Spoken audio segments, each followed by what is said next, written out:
Hi, I'm Kate Brown, your National Training Manager. The SkinScope is your catalyst for change. You are about to change the way of the world by skincare and change the way you run your life.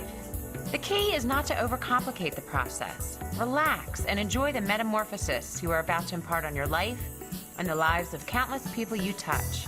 You are going to treat each individual as if their skin is their own island, separate from any other island. Everyone's skin is unique to them, and the SkinScope will allow you to analyze and evaluate your guest's skin regardless of ethnic background, skin color, or gender. There is no good or bad. There is no right or wrong. There is no normal. It's possible that your guests won't analyze the same today as what they have been before, and that's okay. First and foremost, when you get your guest into the SkinScope, all clients will give off a bluish, purplish hue to their skin due to the specialized lights that are being emitted. Assure your guests that this is perfectly safe, will not harm their eyes, and can see through their makeup if they happen to be wearing any. Many times your guests will show multiple colors. Identifying and addressing the predominant and secondary colors is key to a successful SkinScope session. Identifying the predominant color is easy. The predominant color extends to 1/3 of the face. Most of the time, the color will present itself as a triangle that extends from ear to ear and up to the forehead. You may also see a field of color 1/3 of the face that runs ear to ear and then down to the chin.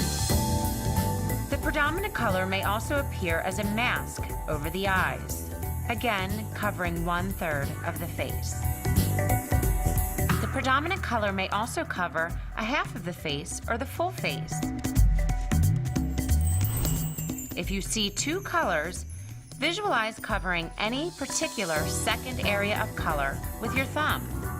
If the area is larger than your thumb, then you have identified a secondary color. Do not overthink this. The skin type is going to be a single color or a combination of purple or dry and dehydrated, yellow or oily, or brown, mature or sun damaged. Let's talk about yellow. Let's begin with a photo of Athena.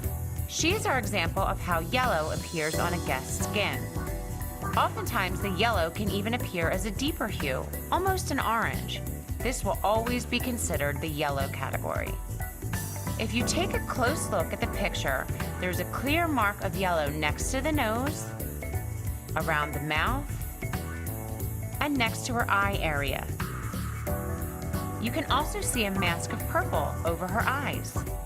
You'll notice a deeper purple color around the eye area as the skin tends to be dehydrated, purple around the eye.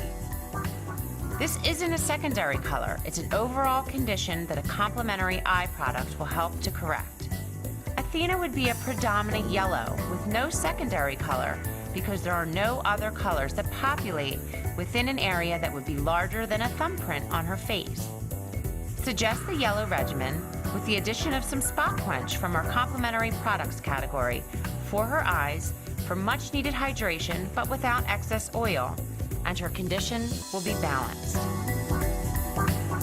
Now for the brown category. Let's look at Brian, our example for brown. If you were to meet Brian in person, you wouldn't see a freckle on his face. However, the SkinScope reveals hidden damage. You can clearly see that Brian's brown spots extend all over his face and they appear as freckles. Brown is his predominant color. If you look closely at his nose, he does present some yellowish or orange hues, but if you use the rule of thumb, you can clearly cover that area with your thumbs. Because you can cover that area, you would not identify yellow as a secondary color. Once he gets on the proper brown regimen, the yellow or orange areas around his nose will come into balance. Finally, I'm the example for purple. If you look at my face, you can see patches of purple between my eyebrows, on the tip of my nose, to the left of my nose, and finally to the right of my nose. This is an example of triangle of color in which the tip of the triangle is between my eyes. Now Now take a look at my forehead. You can clearly see brown spots above the left eyebrow. You can see brown spots in the purple area between the eyebrows. And you can see brown spots on the left side of the nose. These areas are outside of the size of the thumb, so my secondary color is brown. Now you can see just how easy it is to identify your predominant and secondary colors. Remember, keep it simple. Don't overcomplicate it. Start with your friends and family, and you'll be on your road to success.